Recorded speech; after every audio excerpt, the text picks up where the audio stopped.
नमस्कार दोस्तों, welcome to KSS class. दोस्तों आज का टॉपिक बहुत महत्वपूर्ण दोस्तों, क्योंकि देखिए बिना राष्ट्रपति के देश नहीं चलता, तो एग्जाम कैसे हो पाएगा दोस्तों। एग्जाम भी बिना राष्ट्रपति के नहीं होगा दोस्तों, इसलिए राष्ट्रपति जो टॉपिक है बहुत महत्वपूर्ण है। और सबसे बड़ी बात ये है कि इस वीडियो में मैं आपको वो बताऊंगा, इस वीडियो को पूरा देख लीजिए, इसके बाद आपका राष्ट्रपति से कोई भी क्वेश्चन बाहर नहीं जाएगा, ये देख लीजिए। 100% श्योर हूँ, बस बता दे रहा हूँ आपसे, अंत तक देखिएगा।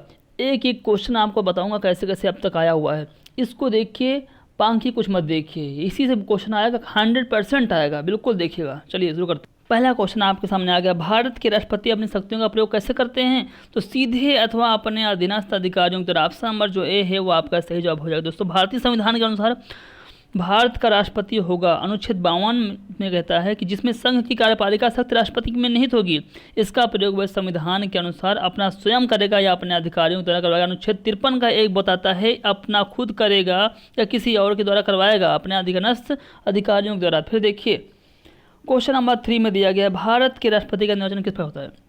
भारत के राष्ट्रपति का जो निर्वाचन होता है वो किस प्रकार से होता है? तो वो होता है अप्रत्यक्ष मतदान से। ऑप्शन नंबर जो डी है वो आपका सही जवाब हो जाएगा दोस्तों। देखिए अनुच्छेद 54 के अनुसार निर्वाचक गणों में संसद के दोनों मेंबर्स होते हैं, तब संसद दोनों जो सदस्य होते हैं, राज्यसभा और लोकसभा दोनों के मेंबर्स होते हैं। विधानसभाओं के निर्वाचित मेंबर, दिल्ली पुडुचेरी की सभा के सदस्य जो होते हैं, सभी इसमें भाग लेते हैं, लेकिन जनता राष्ट्रपति के निर्वाचन में भाग नहीं लेती है, यानी प्रत्यक्ष रूप से भाग नहीं लेती है, इसलिए यह क्या होता है? अप्रत्यक्ष होता है। ठीक है, चलिए फिर देखते हैं नेक्स्ट क्वेश्चन, बहुत ही महत्वपूर्ण। भारत में राष्ट्रपति का चुनाव किया जाता है प्रत्यक्ष, एकल, अनुपातिक, खुला बैलेट।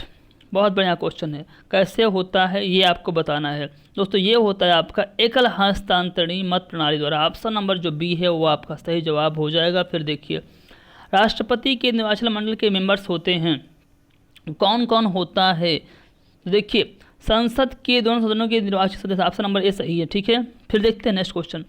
इसी में राज्य विधानमंडल के सदस्य नहीं होते हैं, सभी राज्यों की विधानसभाओं के निर्वाचित मेंबर होते हैं। ठीक है, तीसरा भी सही है। और दिल्ली पुडुचेरी की भी होते हैं। Option number 1, 3, 4, option number D बिल्कुल सही जवाब दोस्तों। देखिए दिल्ली पुडुचेरी जो है दोस्तों 70वें संविधान संशोधन 1992 द्वारा इसको स्थापित किया गया था कि इसके भी लोग यहाँ पर दे पाएंगे। देखिए भारतीय संविधान के 70वें संविधान संशोधन द्वारा भारत के राष्ट्रपति के चुनाव में जिन दो केंद्र शासित प्रदेशों को भाग लेने का अधिकार दिया गया वह कौन कौन से हैं? बस बिल्कुल आ गया आप, दिल्ली और पुडुचेरी। ऑप्शन नंबर पी बहुत सही जवाब देखते हैं दोस्तों। फिर देखिए निम्नलिखित में से कौन भारत के राष्ट्रपति के निर्वाचन में है तो निर्वाचक गण में सम्मिलित नहीं है? कौन नहीं है? तो राज्यों की विधान परिषदों के निर्वाचित मेंबर्स। ऑप्शन नंबर जो डी है वो आपका सही जवाब हो जाएगा, ये शामिल नहीं। फिर देखते हैं नेक्स्ट क्वेश्चन दिया गया आपके सामने, निम्नलिखित में से कौन राष्ट्रपति के चुनाव प्रकरण के लिए सही नहीं है? कौन सा सही नहीं है? देखिए तो बाकी पहला क्या है, राष्ट्रपति की पदावधि से पूर्व उत्तराधिकारी का चुनाव अवश्य हो जाना चाहिए, बिल्कुल सही है।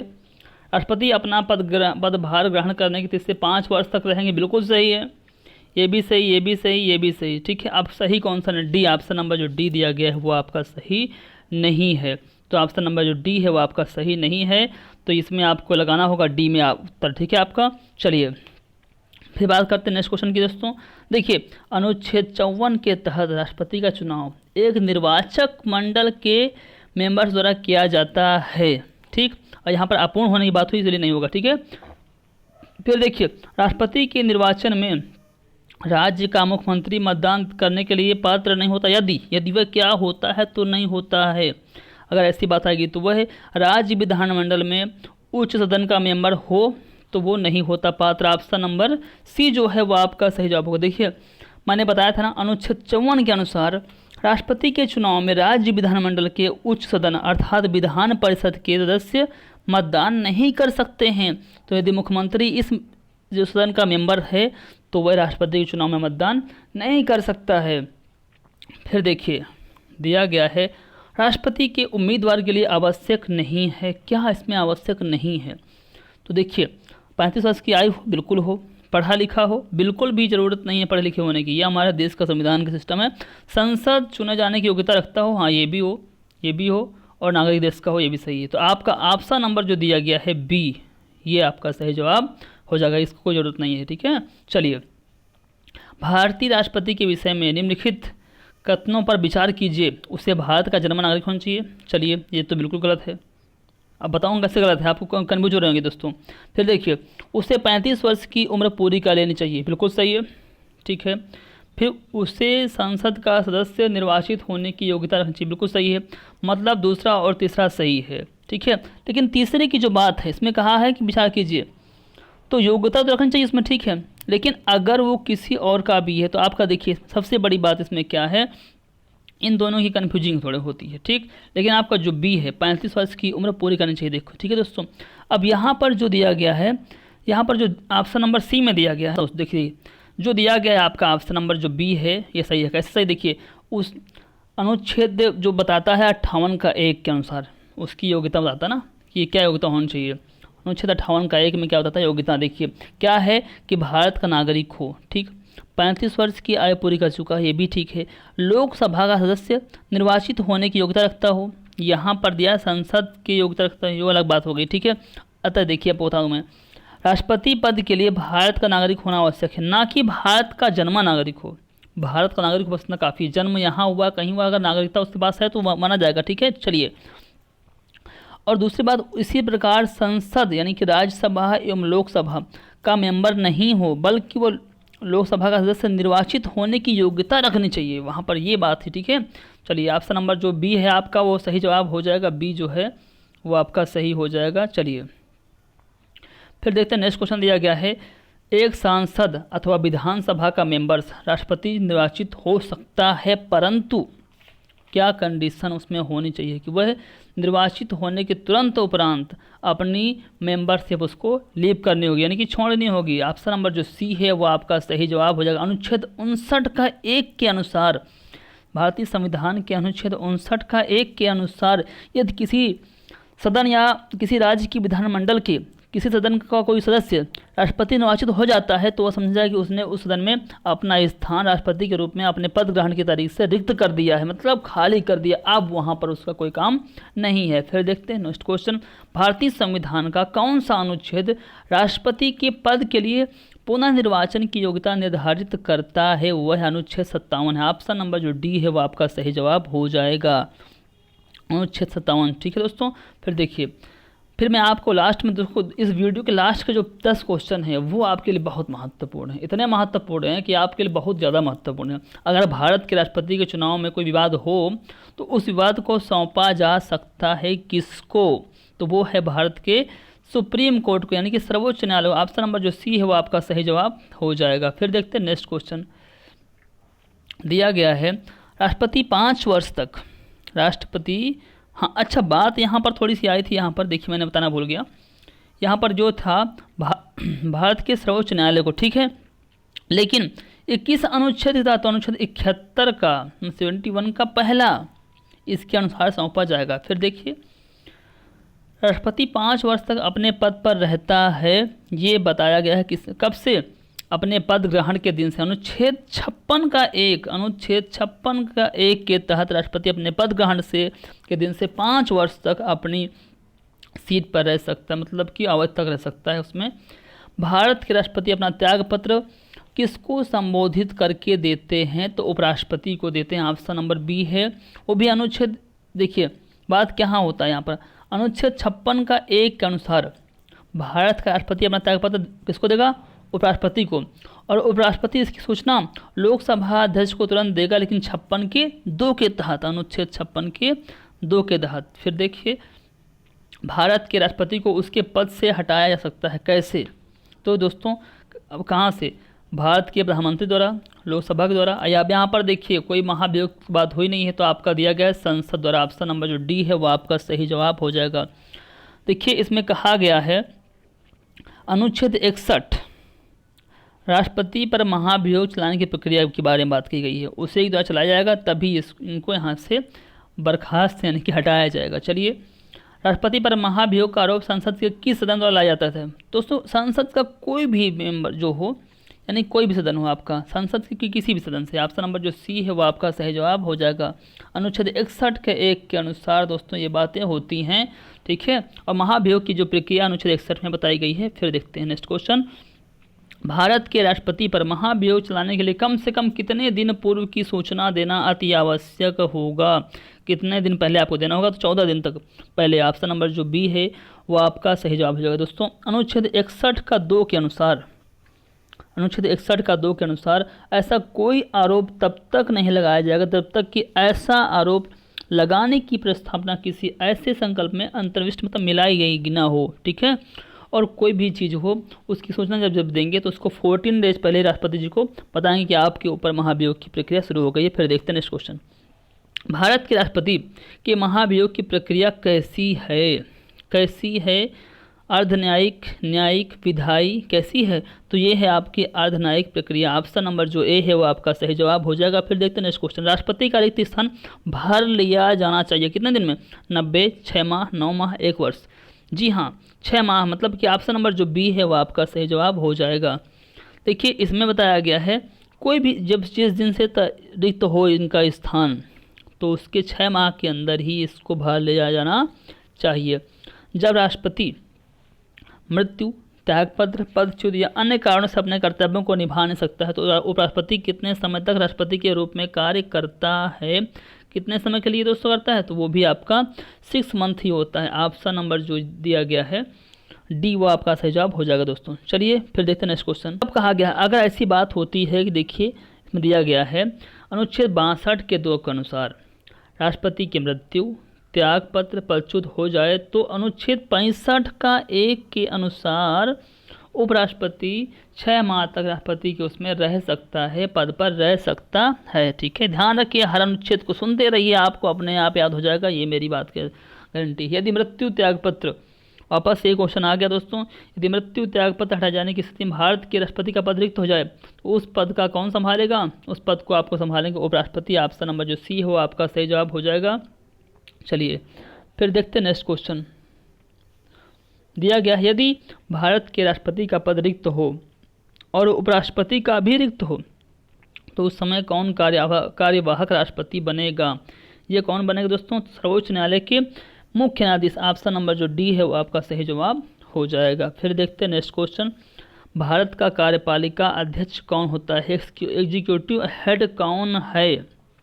प्रधानमंत्री होता है, राष्ट्रपति होता है, या विरोधी दल के जो नेता होते हैं वो होते हैं? तो आपका यस ऑप्शन नंबर जो ए है अनुच्छेद 53 के 1 के अनुसार, अनुच्छेद 53 का 1 के अनुसार संघ की कार्यपालिका शक्ति राष्ट्रपति में निहित होगी जिसका प्रयोग वह इस संविधान के अनुसार स्वयं या अपने अधीनस्थ अधिकारियों द्वारा कराएगा या करेगा, ठीक है। चलिए संविधान के निम्नलिखित अनुच्छेदों में किस एक के अंतर्गत संघ की कार्यपालिका शक्ति राष्ट्रपति में निहित है? संघ की कार्यपालिका मैंने बताया ना अनुच्छेद 53, ऑप्शन नंबर जो सी है वो आपका सही जवाब हो जाएगा। भारतीय संविधान में समस्त कार्यपालिका शक्तियाँ निहित हैं, किसमें नहीं? कार्यपालिका की बात आ गई दोस्तों, जब कार्यपालिका की बात आती है तो वहाँ पर आपके आते हैं देखिए राष्ट्रपति ही आते हैं। बाकी देखिए जो काम होता है नाम का राष्ट्रपति जी होते हैं, बाकी सभी काम पीएम जी करते हैं, ठीक है। चलिए आगे देखते हैं नेक्स्ट क्वेश्चन, भारतीय संविधान में केंद्रीय सरकार की अधिशासी शक्तियों में किसको निहित किया गया है? तो आपके वो भी राष्ट्रपति हैं। ऑप्शन नंबर जो ए है वो आपका सही जवाब हो जाएगा। फिर देखते हैं अगला क्वेश्चन जो बहुत महत्वपूर्ण है, निम्नलिखित में से कौन भारतीय गणतंत्र का प्रमुख है? बस प्रमुख की बात आ गई है तो कौन प्रमुख होता है आपको अच्छे से पता है कि भारत के राष्ट्रपति ही प्रमुख होते हैं, राष्ट्राध्यक्ष होते हैं। और देखिए इसका तात्पर्य ये है कि भारत का जो राष्ट्राध्यक्ष होता है निर्वाचित होता है, ना कि पता चले अभी कोई राष्ट्रपति जी बने हैं जब इनकी डेथ हो तो इनके बच्चे आ जाएं, ऐसा यहाँ वंशानुगत क्रियाक्रम आपका कुछ भी यहाँ पर नहीं है, ठीक है। चलिए भारतीय संविधान के निम्नलिखित में से किस एक संशोधन द्वारा राष्ट्रपति को कोई भी मामला मंत्रिपरिषद पर, अब देखिए क्वेश्चन अच्छे से आने लगे दोस्तों, मंत्रिपरिषद द्वारा पुनर्विचार के लिए वापस भेजने का अधिकार दिया गया है? तो ये है आपका 44वें संविधान संशोधन। देखिए ये कब का है? तो ये 1978 का अमेंडमेंट एक्ट है।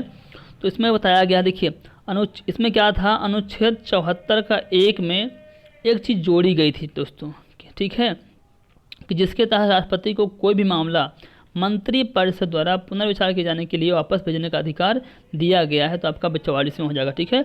चलिए राष्ट्रपति लोकसभा को कब भंग कर सकते हैं?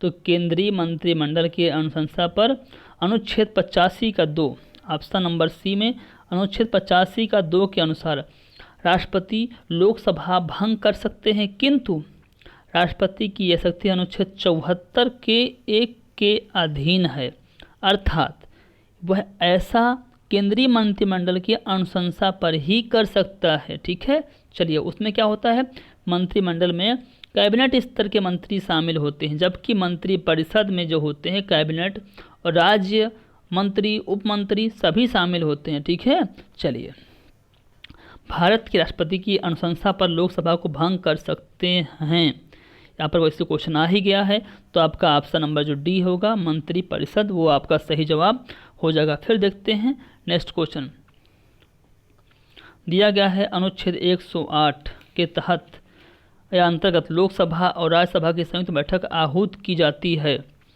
राष्ट्रपति के द्वारा, लोकसभा स्पीकर द्वारा, प्रधानमंत्री के द्वारा, राज्यसभा के अध्यक्ष के द्वारा। किसके द्वारा होती है दोस्तों, तो वो होती है हमारे राष्ट्रपति जी के द्वारा।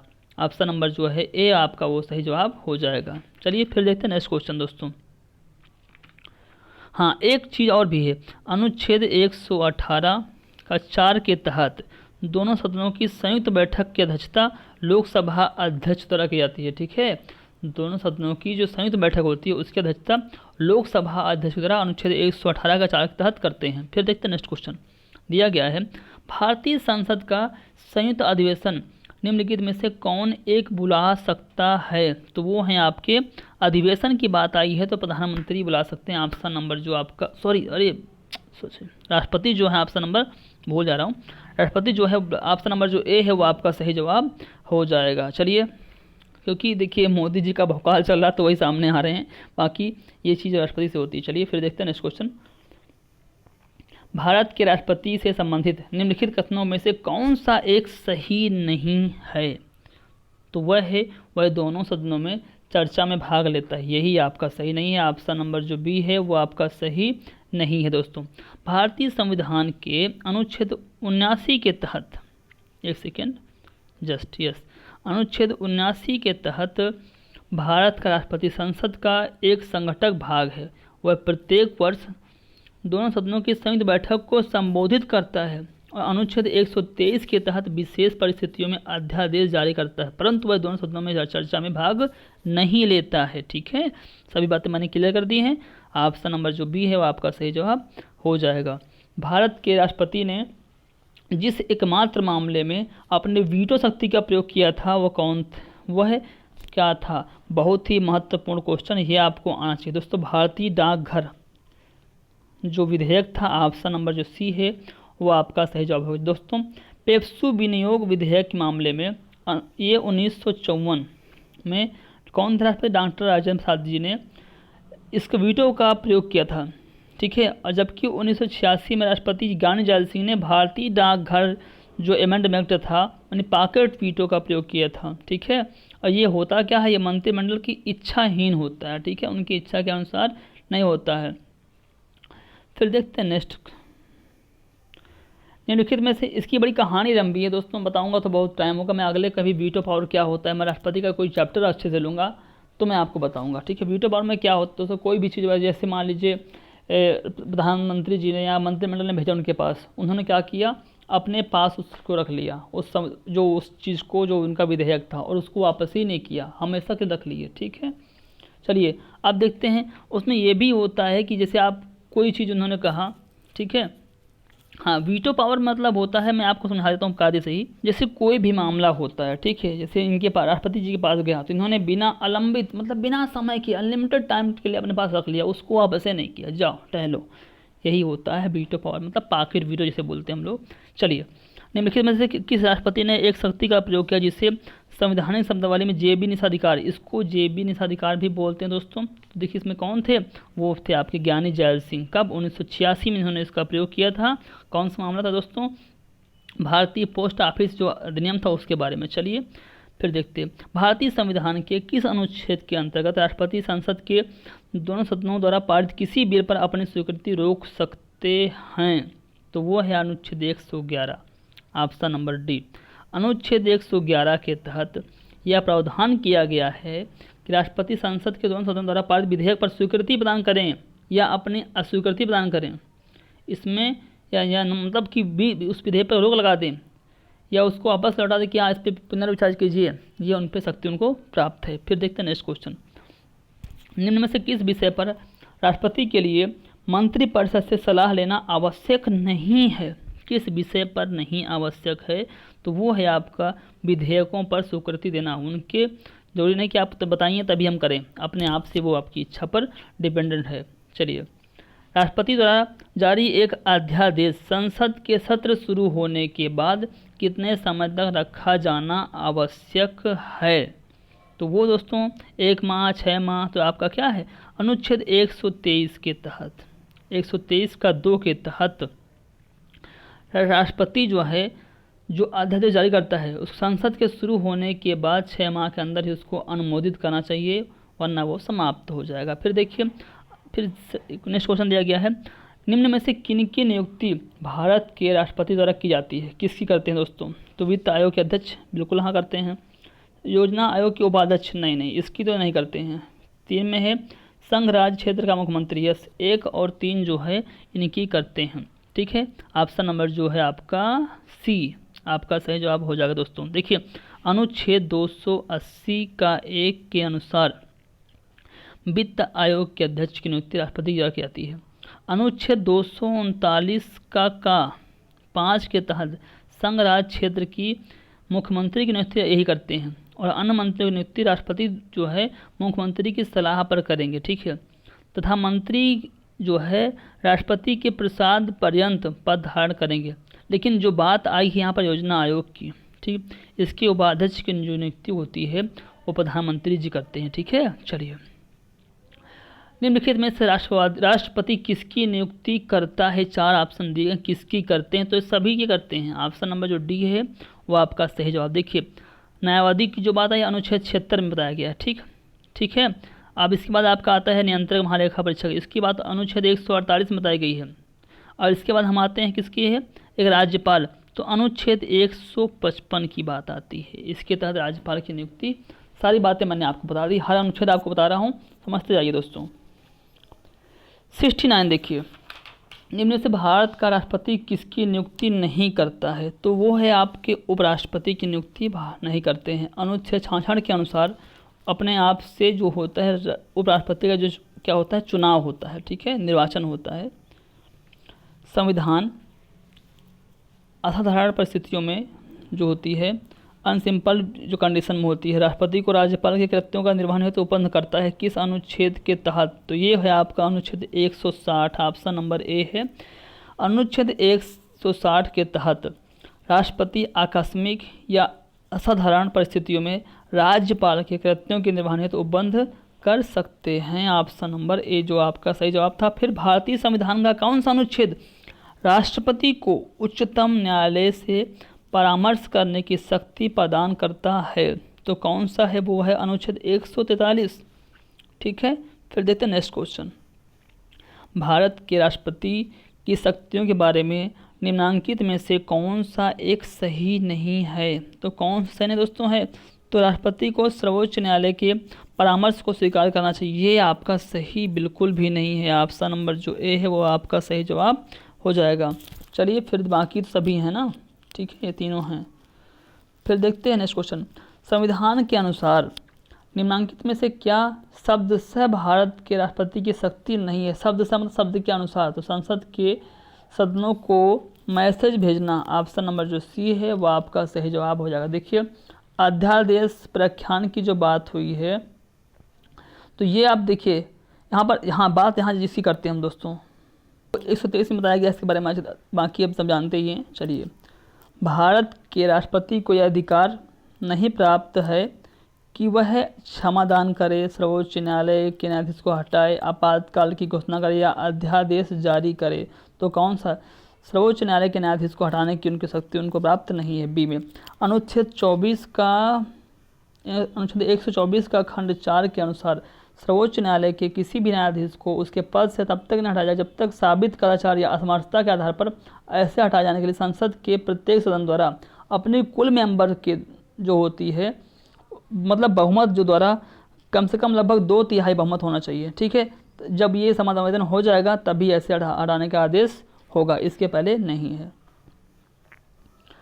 राष्ट्रपति की क्षमा शक्ति क्या है? एक शक्ति कौन सी? विधायी है, न्यायिक है, कार्यपालिका शक्ति है, या इनमें से कोई नहीं? तो आपकी है न्यायिक शक्ति। ऑप्शन नंबर जो बी है, अनुच्छेद 72 के तहत जो बताया गया है क्षमादान, अनुच्छेद 72 में बताया गया है। ठीक है, चलिए फिर दिया गया है राष्ट्रपति की क्षमा प्रदान करने की शक्तियाँ क्या सम्मिलित नहीं, इनमें से कौन सम्मिलित नहीं है? दोस्तों ये भी आपका है, ये भी है, ये भी है। मतलब क्षमा कर देंगे सजा को, सजा कम कर देंगे, परिहार कर देंगे, विराम कर देंगे, रोक देंगे, या प्रतिलंबन और रोक कर देंगे।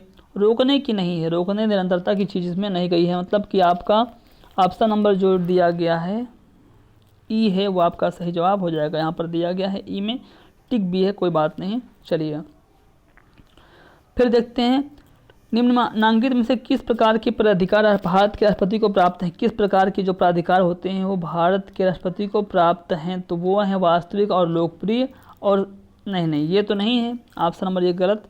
औपचारिक प्राप्त हैं, ठीक है, और राजनीतिक नहीं प्राप्त, संवैधानिक प्राप्त हैं। मतलब ऑप्शन नंबर जो डी दिया गया है वो आपका सही जवाब हो जाएगा। फिर देखते हैं निम्न में से कौन सा संवैधानिक विशेषाधिकार राष्ट्रपति का नहीं है? कौन सा नहीं है यहाँ बताना है। तो वित्तीय बिल को पुनर्विचार हेतु लौटाना, ये जो है नहीं है। ऑप्शन नंबर जो है बी वो आपका सही जवाब हो जाएगा। दोस्तों राष्ट्रपति वित्तीय बिल को अनुच्छेद 111 के तहत अन्य असाधारण बिलों की तरह पुनर्विचार के लिए नहीं वापस कर सकते हैं। ठीक है, जो वो कर देते हैं, ये आपका एक अलग अनुच्छेद हो जाता है। ठीक है, चलिए संसद के लिए राष्ट्रपति का अभिभाषण कौन तैयार करता है? तो वो है केंद्रीय मंत्रिमंडल। ऑप्शन नंबर जो डी है वो आपका सही जवाब हो जाएगा। फिर देखते हैं अगला क्वेश्चन, बहुत महत्वपूर्ण क्वेश्चन दिया गया है।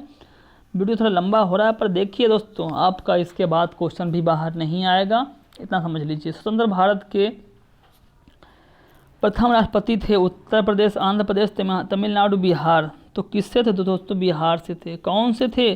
डॉक्टर राजेंद्र प्रसाद, वो संविधान सभा के अध्यक्ष भी थे। तो ऑप्शन नंबर जो सी है वो आपका सही जवाब हो जाएगा। फिर देखते हैं अगला क्वेश्चन दिया गया है, भारत के चौथे राष्ट्रपति कौन थे? वो थे आपकी वीवी गिरी।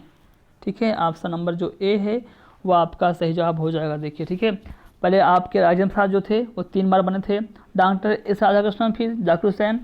ठीक है, ऐसे ही सब हुए थे। चलिए 2 अवधि के लिए भारत के राष्ट्रपति कौन थे? यहाँ पर दिया गया 2 अवधि के लिए कौन थे? तो डॉक्टर राजेंद्र प्रसाद तो 3 बार थे। ऑप्शन नंबर जो बी है वो आपका सही जवाब हो जाएगा। 1950 से 52, 52 से 57, 57 से 62। ठीक है, फिर इसके बाद नेक्स्ट क्वेश्चन दिया गया है,